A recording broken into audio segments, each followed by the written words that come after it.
And Julie and I went to listen to her choir perform recently when Nicola was also doing a solo, and we were absolutely staggered at what a good voice she has. It's a real hidden talent. Nicola also plays the guitar and loves folk music. Nicola is very determined, conscientious and extremely hard-working, and this stood her in good stead at school, and she finished with 4 A-levels with good grades and won a place at Loughborough University to study geography. Now Nicola decided to take a gap year before going to university, and with her friend Nicola Jones decided to travel to Australia, New Zealand, Fiji and Canada. And I remember very clearly waving them off at Manchester Airport, thinking they looked far too young to be setting off on such a journey, even though they were 18. Anyway, it all went well, and it was a great experience for them both. So gap year over, the hard work continued at university, and she finished with her first degree honours and applied for a postgraduate course here at Exeter University to get her teaching qualifications, which she did, and got a job as a primary school teacher here in Devon at Bow. She has recently moved schools and now is working much closer to home in Woodbury. Now, as well as being determined, Nicola is also ambitious, and in her teens she was a big fan of the TV series Monarch of the Glen. And she had so they know what's coming. And she had a crush on Duncan, who was a carefree, outdoors type of guy who used to wear a kilt. Anyway, after this, one of her ambitions was to marry a man like this who wears a kilt. So she certainly got her man.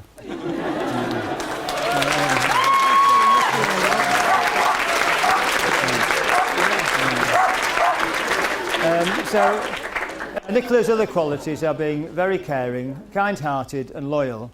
And when she was younger, you think about what sort of man you would like her to marry. And I'd always hoped that she would marry somebody with the same qualities, and in Dave she has. He really is a likeable guy, he's got a heart of gold, and I couldn't be happier with her choice.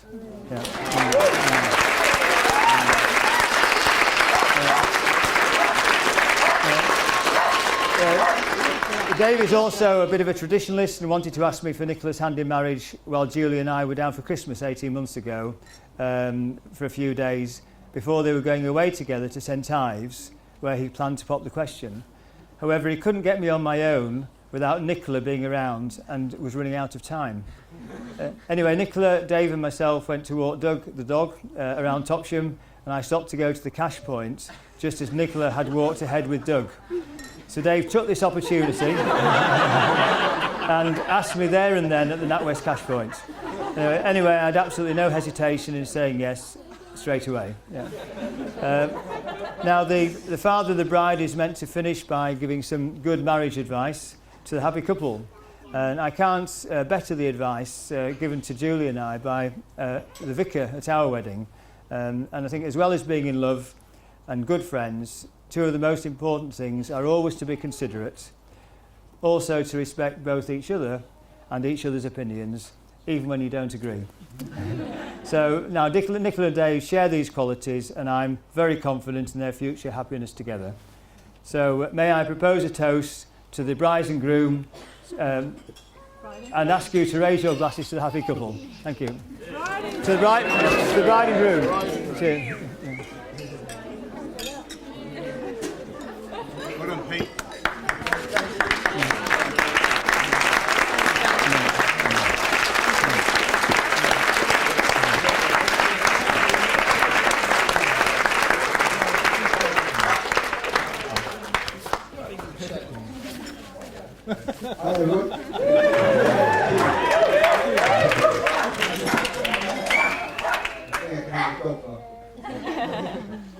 Thank you, Peter, so much for your kind words.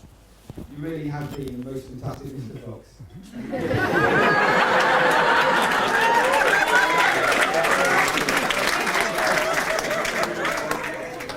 Peter, you've been, well, your whole family, you've been amazing at planning this wedding, and everyone with this help, but you've been meticulous to the detail. I just told it like this. Meticulous to the detail of planning everything, and I couldn't thank you guys more, really. It's just been perfect. Pete. Because I just turned it off. Yeah. Oh, hello, turned it back on. Hello? Yeah, okay. Hey, I'm back again. Hello? Yeah, I couldn't thank you more. It's so good to know all you guys and to have everyone here to help support us. As some of you may be aware, I'm famous for my individual filing system. I tend to keep most of my important documents wedged between Doug, my dog that's barking, its chewed toys, and my old smelly socks. So Nicola, please can you help me with my filing from now on? You're in charge. My favourite. My wife and I.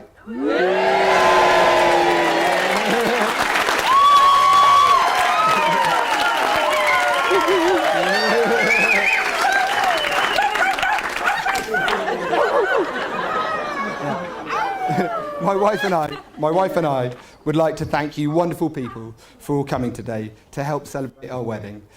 You've all been so kind to us, and it's great to have you all here, coming from far and wide and close. Lots of love. Nicola, my bride, I often look at you and wonder what on earth you see in me. Compared to your big crush on Duncan in Monarch of the Glen, I think I scrub up quite well with my kilt and sporran. You are so very kind and clever and have a wonderful, strong character. I think we complete each other rather well. You are so beautiful and you've never looked more gorgeous than you do today. I'm sure everyone else agrees.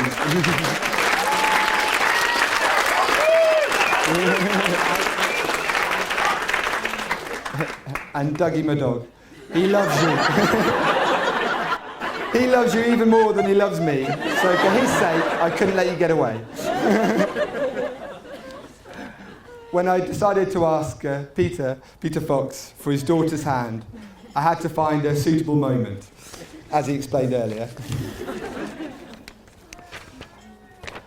It was a hectic Christmas, and we were running out of time. We were heading off on a holiday. He needed some cash, so I loitered at the cash point in the rain, looking over his shoulder rather furtively.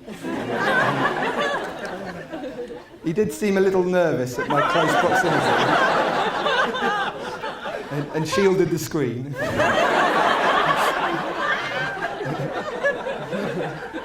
It struck me I better tell him it was his daughter I was after. Although it's always nice to know there's a good balance.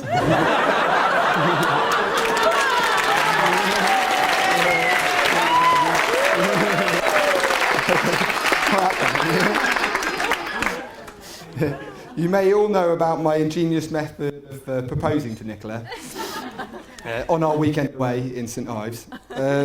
It was difficult. Yeah, it was difficult. I had to persuade her to return to a certain stretch of beach we'd been to earlier, before the tide came in. And also, sadly, the beach doesn't operate spell check.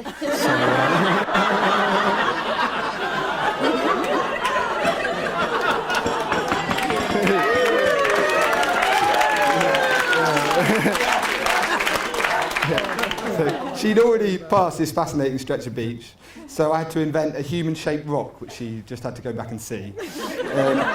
I pointed to the writing in the sand, which she sort of puzzled over for a bit,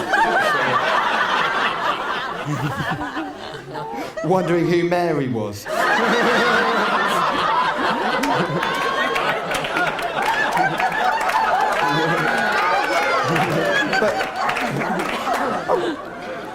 But it worked. She figured it out and said yes.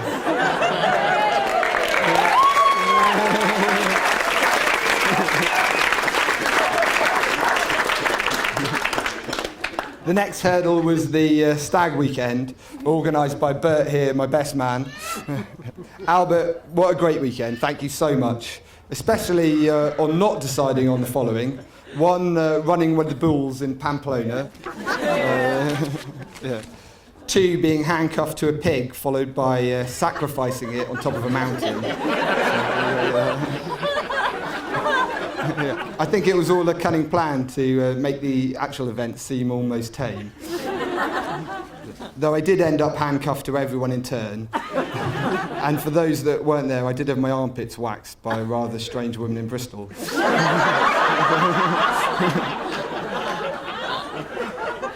My best man Albert and Master of Ceremonies Jack, who actually introduced me and Nicola, have been my great supports. Jack has been fantastic at organising everything and a great friend.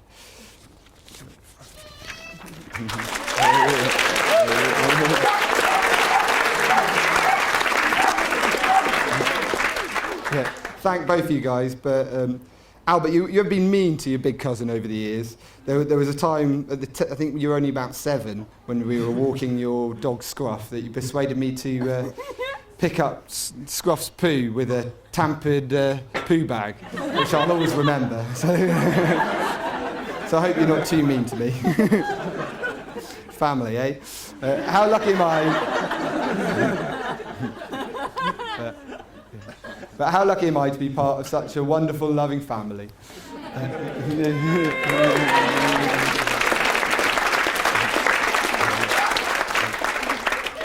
And especially to remember those that are not with us today.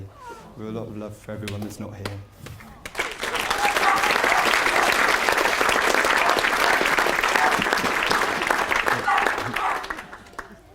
Thank you, Foxes, for welcoming me into your pack and really making me feel at home. I couldn't be happier. Thank you, Peter, Julie, my own mum and dad, Anne and Peter, for all that you've done for us. You've really been fantastic, and we couldn't want any more out of the parents. You've just been brilliant. We love you a lot.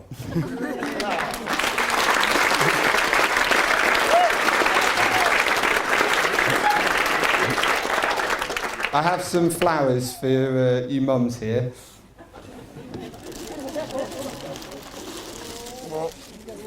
Yeah, there's water in them.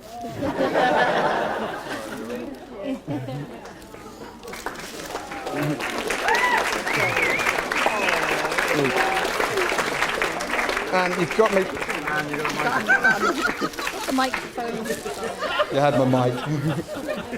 Thanks so much for Liz for making the flowers. I didn't actually buy them. Liz, you've been fantastic.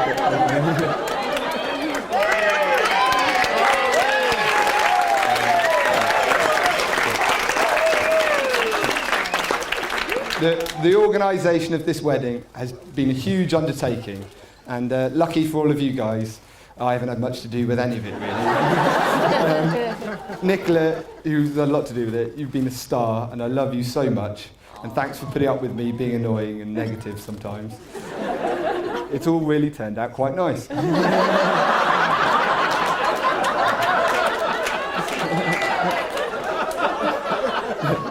Now, lastly, it's over to my best man, and please, all can we raise our glasses, please? Has everyone got a filled glass? Yeah. To the bridesmaids, this bevy of beauties, Laura, Kate, Eleanor, Holly, Rachel, Nicola, Claire, Mabel, that's them all. To the bridesmaids.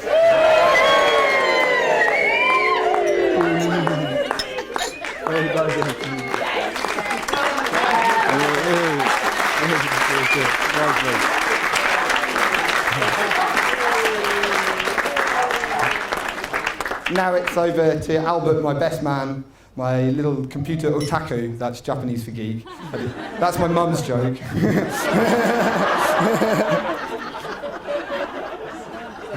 Hey.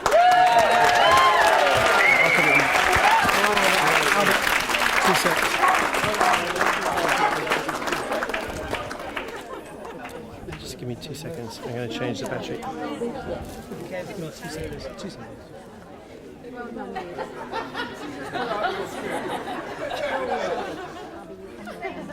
I'm just going to start anyway. Well, David, thank you very much for introducing me as a geek. Everyone's obviously going to think I've Googled the best man speech now. Well, I didn't have to, because he's done a lot of stupid stuff over the years. But no, I just can't believe you're all here today. Poor old Nick has actually been nagging David to post the wedding invites for months now, and I never thought he got around to doing it. Quite often I'd say, "Oh, David, do you want to go to the pub?" He's like, "Oh, I've got to post the wedding invites tonight." For 650th time. But no, what a wonderful day, a true British wedding. bridesmaids, you look stunning, and you all compliment the bride wonderfully. Now, Nick, I think you've done extremely well. You've got yourself a fireman husband. They're extremely hard to come by, and you've luckily managed to find one with a rich family, slightly connected to oil.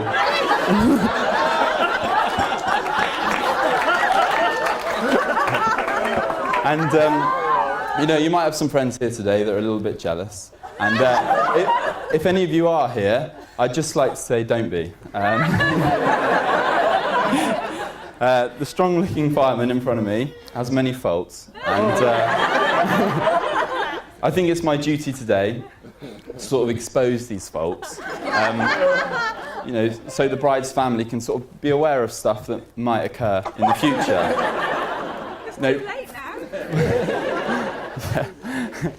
For example, if he decides to take the kids for a parachute jump, you say no. Because in the attic, there's a video of David doing a parachute jump in Australia. And I'm not lying, he walks out the hangar towards the aircraft with no parachute on his back.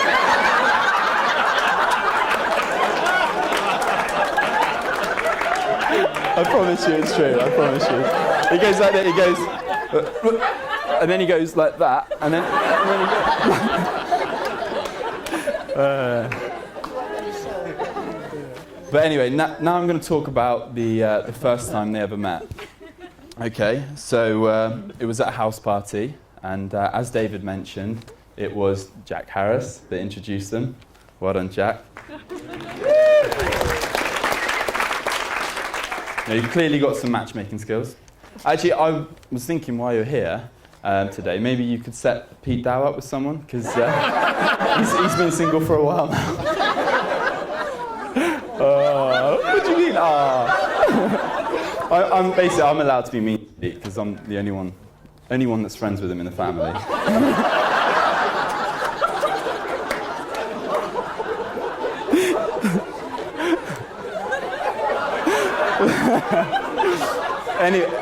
Anyway, going back to the house party. It was quite funny at this house party because everyone was sitting around a table. And Nick, liking David, was sort of trying to shuffle over closer to him. However, at the time, David thought that Nick fancied Tom J. So, not wanting to cop block his mate, he was sort of shuffling out the way. Which, when David told me about this, I was just laughing because I thought, typical David, your future wife had to chase you round a table to get you. Fire on the beach. But no, it's brilliant that she took an interest in you. Because he's had some failed attempts with women in the past. I was handed a story by James Coffrey. So James is a university friend, Falmouth, and they're both on the same course. And he recalls a night at the student union. They were all out. It was a fancy dress night.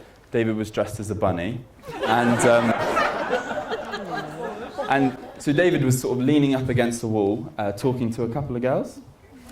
And someone in the club says, "Dave's on fire! Dave's on fire!" He'd set his bunny tail on fire against a candle.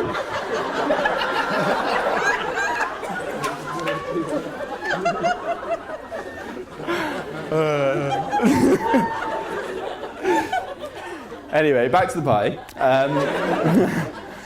So they got close, they had a chat, they exchanged numbers. And the next day, Nick dropped David a text. Okay, so I'd like to have a little discussion with everyone. What do we think an acceptable amount of time is to reply to a girl via text? Because I was thinking about it, and I think you can get away with a day, because you could be super busy, Topsham Fire Service, very, very busy station. Lots of cats, calls, lots of calls. But no, two days I think is too long, because you only got to go reply, right? And anyway, ladies and gentlemen, David Dow took 2 weeks to reply.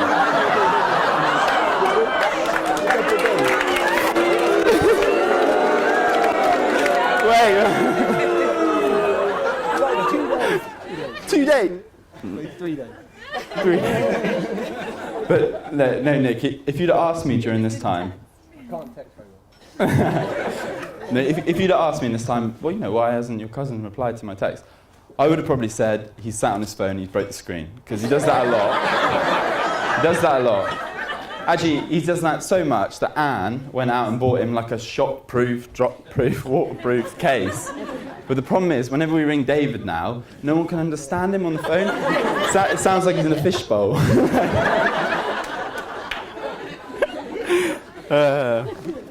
But anyway, he did reply after 2 weeks. And I'm not being mean, everyone's thinking it. We all know David's dyslexic. She's not going to be impressed by his spelling, okay?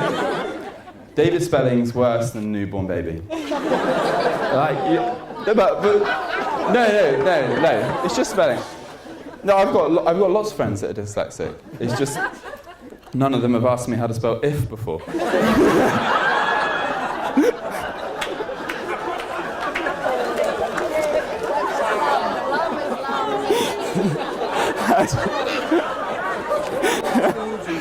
But no, actually, poor old Doug, that's David's dog, Doug, he got the full wrath of David's dyslexia. A few years ago, David took him to Pets R Us to get him a new collar and a name badge. Pets R Us? Okay, Pets at Home, sorry. I'm under pressure, Mabel, it's the best man speech. So David goes in and he buys the collar. And he goes to get the name badge like a machine, you type it in, pull the lever. And anyway, Dougie walks out of Pets Are Home with douche across his back.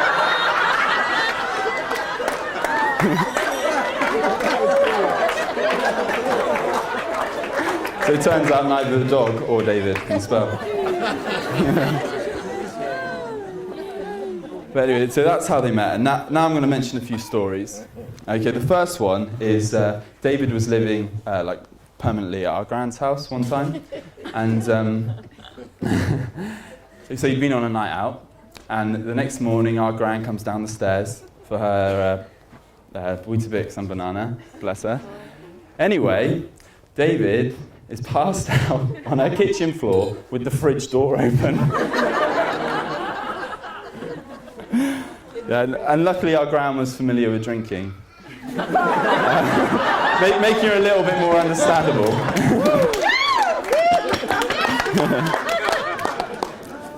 The other thing I have to mention about David is he loves food a lot. He's constantly hungry. And if you're ever eating food in front of him and he's not got food, his eyes kind of track your food. So you sort of up, down, and his head goes up, down. I was actually passed a story by Ewan Lawrence. And this was a ski trip. They were in Austria. And he remembers a night where they were all walking to the pub. And they was like, where's David? Where's David gone? And they were looking around and he sort of popped up behind a car. And and he had a sandwich in his hand. Where did he get that sandwich from? That was Irish. That was meant to be Scottish, but that came out Irish. Where did he get that sandwich from? He's like, oh, well, I saw it under the car and I thought, what the hell? Cling film. Cling film, yeah. Well, it was a tuna sandwich, David. It's also very weird how much he loves mayonnaise. If anyone's ever bored, just go on his Facebook photos and you'll see many where he gets bits of mayonnaise right in the corner, obviously. And there was this one time we were coming back from a surf from Bude, and I was in the car and he comes out the petrol station, he'd just paid, and he had a pack of Scotch eggs and a squeezy bottle of mayonnaise. I didn't say anything, he got in the car, we drove off for a bit. Oh, can you pass me a Scotch egg, Albert? Pass him the Scotch egg. Can you pass me the mayonnaise bottle, Albert? Pass him the mayonnaise bottle.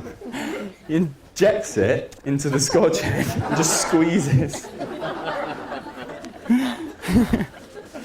Longlegs has like the most poisonous venom of all the spiders in the animal kingdom, but they don't have fangs, so they can't like bite people. David was like, nah, went and got some bread, put the spider on it, and ate it, swiftly debunking the myth.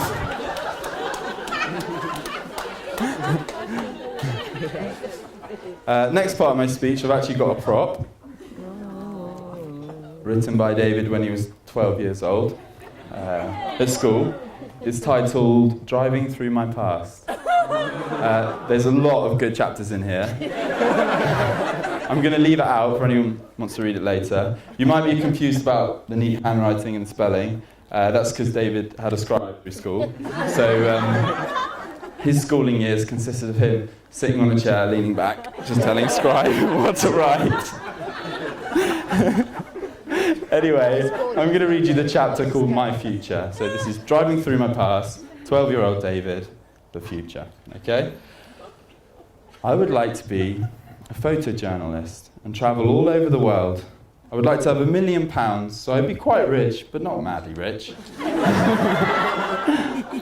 I want to own quite a large house and have a private helicopter and marry at the age of about 30 to an insanely beautiful, clever, millionairess with a good sense of humour.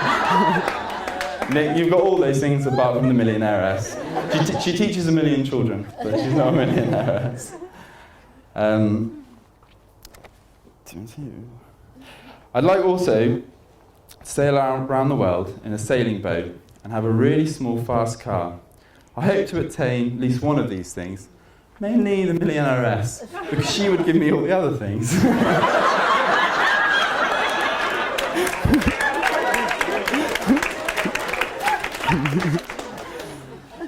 I want to have quite a few kids, maybe twins, and have... This is when it goes downhill. And I promise I'm not making this up, you can come sit. And have quite a free marriage. So we often go and see other people, and then perhaps not get married. Or just be an open couple, seeing lots of people.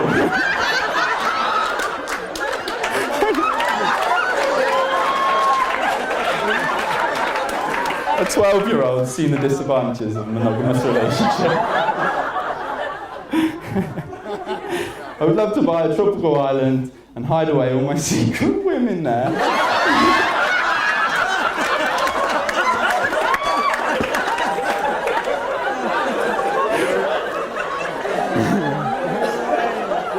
I'd like a hassle-free life. I want to be a well-known man around the world, but not be constantly plagued by people. I would also like to give lots of money to charity. Finish that off.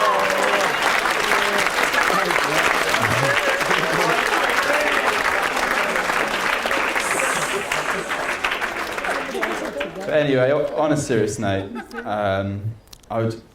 David's the oldest cousin, and he's always been an older brother to us cousins growing up. And we love him very much. When we were young, he drove us places and taught us how to surf, taught us how to ski, and we're all very happy for your marriage, to a lovely couple, and we wish you all the best. But yeah, that brings me to the end of the speech, and I'd like to raise a toast for the bride and groom.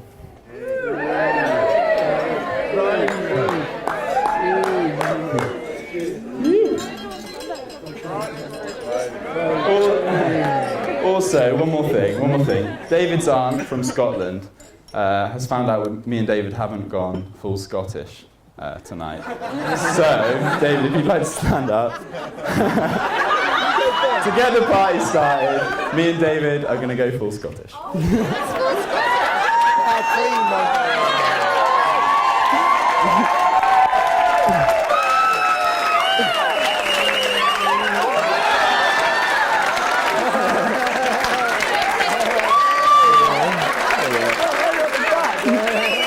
You're not throwing them.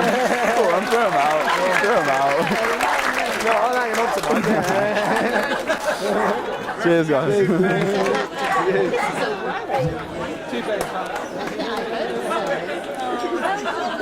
Cheers, thanks.